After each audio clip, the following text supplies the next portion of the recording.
Caros amigos, tudo bem? Meu nome é Renato Serra e essa é a Reciclagem Democrática. Estou um pouco gripado aqui, não sei, pode ser até Covid, né? Hoje em dia a gente não sabe, porque ela realmente agora virou um resfriado. Mas, enfim, estou aqui para falar um pouco do que aconteceu na semana. A gente teve aí uma série de comprovações do que se vinha falando com relação à doutrinação ideológica nas escolas. A confirmação foi numa prova. Nós temos aí ainda a evolução aí da CPI, questões relacionadas a terrorismo. Bom, é uma semana, mais uma vez, bastante cheia de assunto. Eu separei alguns pontos aí principais que eu considero para comentar com vocês, trazer para vocês a reflexão. Afinal de contas, a gente tem que estar formando a nossa opinião em cima dos fatos, né, das coisas que muitas vezes elas são ali ocultas, né, pela grande mídia. É feita uma opinião assim massificada, exatamente para formatar a opinião pública. O importante é que nós tenhamos o máximo de opiniões publicadas exatamente para cada um ter ali a sua reflexão e chegar a alguma conclusão. Queria agradecer a vocês que me acompanham nesse canal, pedir para que vocês façam triplo C, né? Comente, curta e compartilhe. Estejam aí divulgando cada vez mais para os amigos. E é isso aí, gente. É para isso que a gente está aqui, para trazer um pouco de informação a vocês. Dito isso, vamos aos principais assuntos da semana.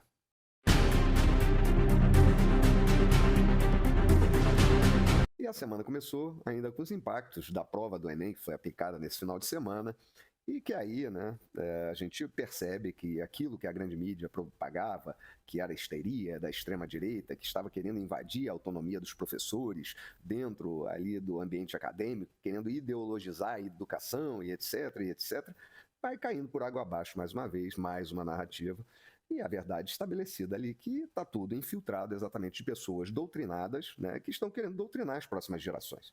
O governo rapidamente, né, quis se eximir dessa responsabilidade, afinal de contas, criou um mal-estar dentro do próprio governo, ao ponto do ministro lá da Agricultura dizer que ele iria errar as perguntas ali do Enem se ele fizesse a prova, quer dizer, de uma maneira ali mais polida, dizer que aquilo que estava ali no texto, embora fosse um texto de interpretação, era uma coisa absurda, né? Mentirosa, quer dizer que jogava por água abaixo todo aquele esforço econômico do país, inclusive na produção de alimentos, né? O Brasil, que alimenta 1/5 do mundo, quer dizer, é um celeiro da humanidade, que faz um trabalho excepcional, né, que tira pessoas da miséria, que tem lá trabalho qualificado, emprega mais de 30 milhões de pessoas nesse país, quer dizer, uma potência que é o agronegócio, aí vai para uma prova do Enem dizer que aquilo dali é um problema do país, que tem que ser combatido, algo no sentido. Bom, o governo rapidamente, né, tirar o corpo fora, disse que eram questões formuladas por professores independentes. E aí eu digo que mais ainda, né, vai em direção ao que a direita vem denunciando, que é exatamente essa ocupação, né, do MEC, do Ministério da Educação e dessa ala de quem decide, vamos dizer, os rumos da educação no Brasil por essas pessoas enviesadas, né, doutrinadoras, né, com uma ideologia de esquerda. Porque se fosse uma coisa equilibrada dentro desse processo, na atual realidade que nós vivemos, nós teríamos ali um equilíbrio também de questões, né, com viés até ideológico de ambos os lados e tal, teria coisas neutras, teria todo tipo de colocação ali. Mas, na verdade, não, ela prioriza essa visão tosca, né, de mundo, presa, né, infelizmente, ao século passado, né, no período assim, vamos dizer, mais negro da ideia da humanidade, né, que foram as ideias revolucionárias, que fogem exatamente do caráter evolutivo da humanidade. Mas, enfim, isso daí também, para a cereja do bolo da prova do Enem, foi a redação, que eu não vou nem repetir aqui, que é uma coisa, eu teria que escrever, né, o texto ali e ler, porque fica difícil até de decorar um troço daquele, né, do trabalho invisível, como combater a invisibilidade da mulher no trabalho, não sei o quê. Cara, uma coisa claramente ali que só entende esse texto, realmente, quem está dentro desse debate, né, que é um debate, inclusive, exatamente um debate de esquerda, né, de uma visão de mundo de esquerda.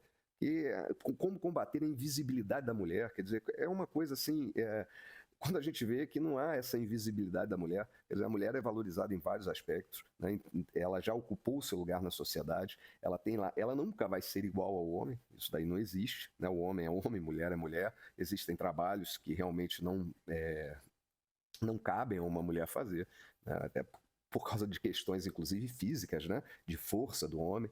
enfim. Mas no trabalho intelectual não há limite para a mulher hoje, realmente ela ali compete com o homem. Existem questões aí, problemas salariais, sim, existe a questão também de certa fragilidade da mulher com relação a ela ter um maior número, vamos dizer, de licenças, e ela tem esse direito. Às vezes isso gera um ônus, gera uma preocupação com relação a como essa mulher vai se desenvolver dentro do mercado de trabalho ao longo dos anos, mas enfim, isso são questões muito complexas que podem ser debatidas por vários ângulos, inclusive até o próprio ângulo da discriminação. Não vejo nenhum problema.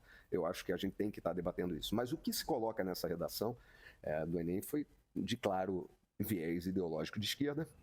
E fica difícil a pessoa descrever sobre isso sem concordar com que, porque é quase uma afirmação que eles estão fazendo ali. Então, se a pessoa fizer alguma redação fora daquele contexto, muito provavelmente vai ter uma nota baixa. Então, eles induzem, sim, os jovens a um pensamento enviesado, ideologicamente doutrinado, e eles vão entrar na faculdade com esse tipo de pensamento, né? E lá, exatamente, essa turma termina de planificar a nossa juventude, criando ali uma massa de ignorantes, né? E aí a gente vê, né, o resultado dessa maravilha da educação brasileira exatamente nos rankings internacionais, né, de educação, onde as pessoas vão lá fazer a prova e vão concorrer com a educação de outros países. O Brasil está lá atrás, na rabeira, atrás de outros países, inclusive, que têm uma situação econômica muito pior que a nossa. Infelizmente, essa é a realidade. E essa semana, né, a gente também teve que ver lá, e viralizou na internet, um discurso da Marina Silva, ministra do Meio Ambiente, que mostra, sim, mais uma vez, que as pessoas, né, em matéria de educação e de expressão das ideias, são completamente confusas.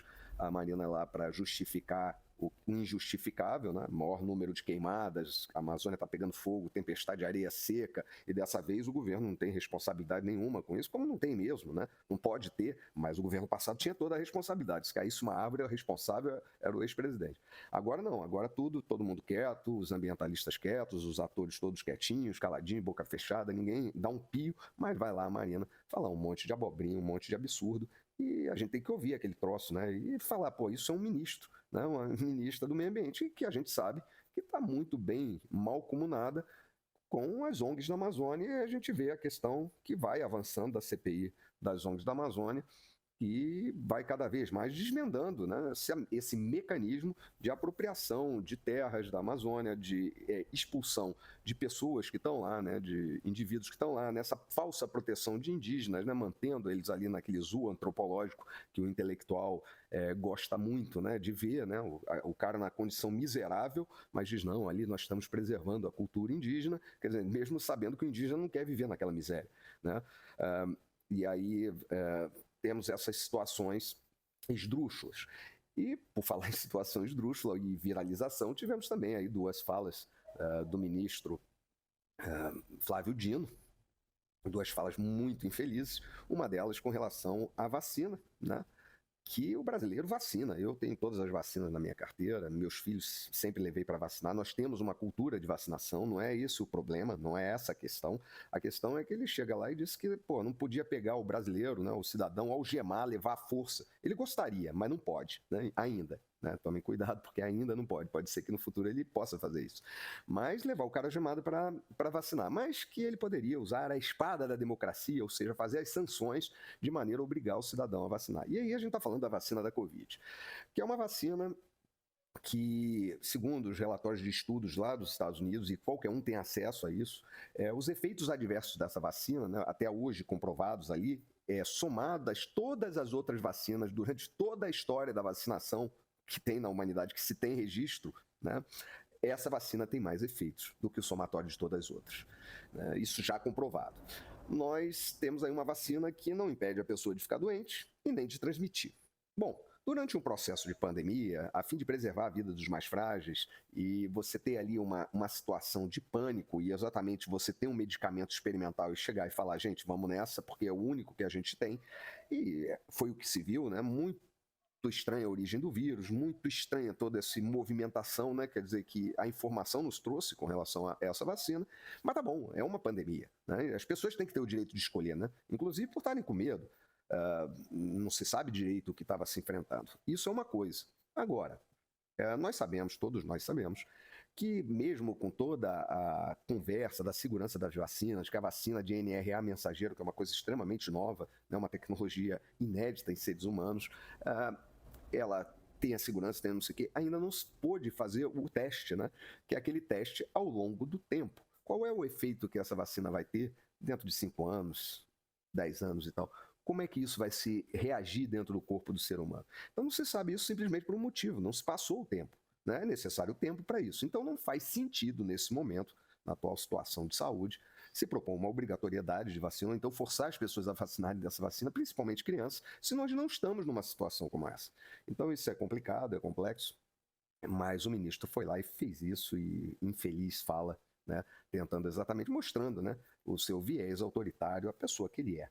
E a outra fala do ministro, infeliz também, foi em relação ali a um vídeo que viralizou de uma portuguesa destratando uma brasileira, falando que eles tinham que voltar aqui para o Brasil, que eles não são bem-vindos na Europa, e coisas assim, não uma fala xenófoba muito ruim, né, de uma pessoa extremamente mal educada.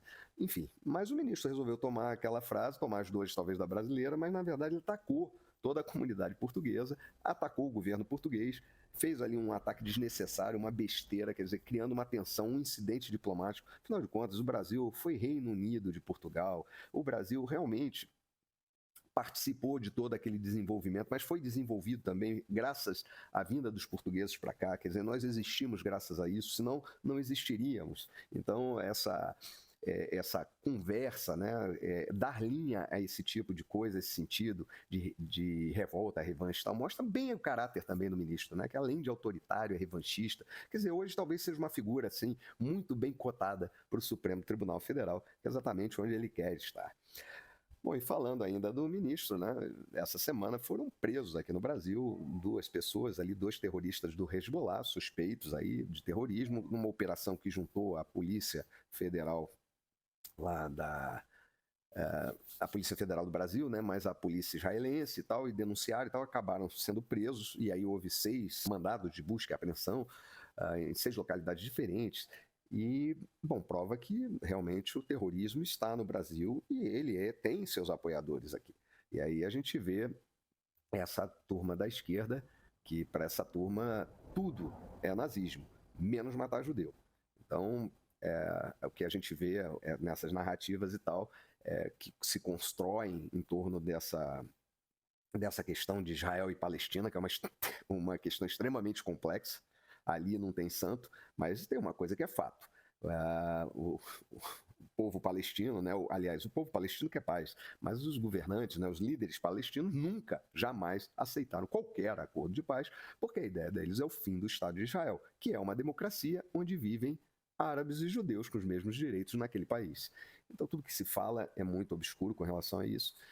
E a gente vê que nós temos aqui no Brasil realmente uma movimentação perigosa. E quando aconteceu lá não haver a repatriação dos brasileiros, quer dizer, houve ali os brasileiros estão querendo sair de Gaza, né? Tem um grupo ali, se não me engano, de 30 brasileiros que estavam esperando, né, uma autorização para sair. Essa autorização estava embargada ali já pela 6ª lista, não aparecia. Houve um evento na Câmara de Deputados em que o presidente foi convidado, o ex-presidente, né, e compareceu a esse evento. Coincidentemente, no dia seguinte, a lista foi liberada. O atual governo ficou completamente perdido com relação a isso. Pode ter sido uma coincidência, simples coincidência, mas a verdade é que o presidente esteve reunido lá com o ex-embaixador de Israel e pediu pelos brasileiros, que é o que qualquer político, né, não importa que linha esteja, deveria estar fazendo, né, e não tentando ali justificar atos bárbaros como o do próprio Hamas. O governo sentiu bastante essa coincidência, né, que aconteceu. E essa semana também tivemos aí a aprovação, né, da reforma tributária lá no Senado, e agora vai para a Câmara. Quer dizer, houve alterações ali no Senado, né? Já tinha sido aprovado na Câmara, mas como houve alterações no Senado, volta para a Câmara, né, para votação. Como é uma PEC, ela vai ser ali, uma vez passando, né, não precisa da sanção do presidente. Bom, gente, uma coisa clara para mim nisso tudo é que realmente a carga tributária vai aumentar. Nós vamos pagar mais tributo. Isso é simples, porque o governo é um governo que gasta mais, não está disposto a fazer nenhum corte de gastos, está arrecadando menos, porque as pessoas não querem bancar essa coisa, estão botando o pé no freio na economia, E esse governo vive da mentira, né? As mentiras, e fica aí na propaganda. Eu, outro dia abri lá a TV e, pô, num bloco de comerciais entrou 3 inserções do governo federal ali, 2 do governo federal, uma do PT de propaganda, que eles estão gastando para fazer esse Brasil maravilhoso que só vive no mundo dos petistas e da esquerda, eles estão gastando, né?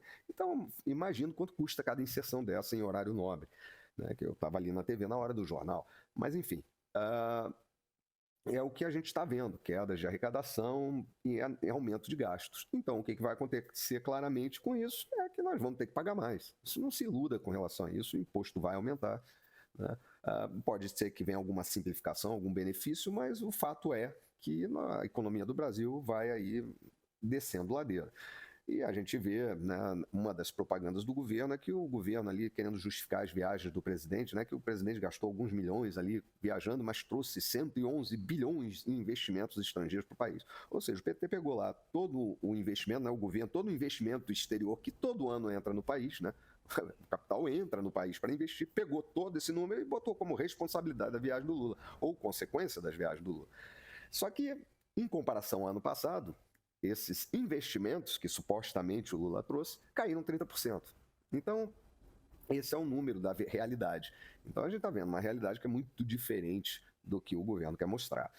E é isso, a gente vai vivendo nessa situação. A gente torce realmente para um país melhor, mas fica difícil a gente ver tudo que está acontecendo. A única coisa que dá alento é que realmente temos, parece, uma direita cada vez mais organizada, temos ainda a liberdade de estar aqui na internet falando e mostrando para as pessoas o que realmente a grande mídia quer esconder, porque ela tem interesses ali, obviamente, mercadológicos, e não pode abrir mão da arrecadação da gorda verba de publicidade que os governos, né, tanto o federal, dos estados, transfere para elas, né? Então, bom, era isso que eu tinha para falar para vocês. Um grande abraço e até a próxima.